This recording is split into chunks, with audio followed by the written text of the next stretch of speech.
नाज़रीन, मुफ्ती एजाज अरशद कासमी ने कई रोज़ पहले मजलिस इत्तेहादुल मुस्लिमीन के सदर मोहतरम जनाब असदुद्दीन ओवैसी के ख़िलाफ़ बयानबाजी की थी, जिसकी कोई दलील, कोई सबूत उन्होंने अभी तक पेश नहीं किया है। हम इसमें एक वीडियो आपको पेश कर रहे हैं जिसमें असदुद्दीन ओवैसी साहब ने जवाब दिया है, जवाब भी मुंह तोड़ दिया है। और ये वीडियो अगरचे पुरानी है, बात पुरानी है, लेकिन आज के तनाजुर में, आज के बैकग्राउंड में इसको अगर देखा जाए तो जवाब सही बनता है।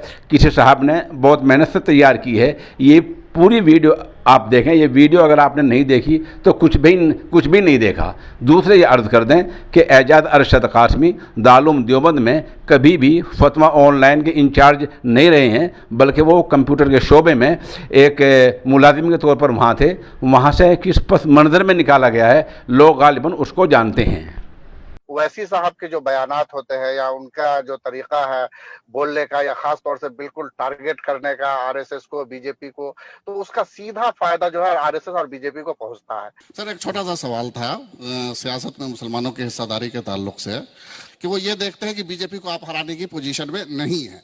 इस माइंड सेटअप से ऊपर निकालने में मौलाना, मुझे याद आ रहा है कि जब बिहार का इलेक्शन हो रहा था तो आपने नीतीश कुमार की तायद की थी ना आपने? महागठबंधन। हाँ, आपने की थी ना। अब महागठबंधन। आप ये बताइए, मैं तो नीतीश कुमार के खिलाफ था, नीतीश कुमार मोदी के गोद में बैठा हुआ है, आप जिम्मेदार नहीं है? नहीं, देखिए वहां आपने तायद की ना नीतीश कुमार की, हमने छोड़िए। तायद की।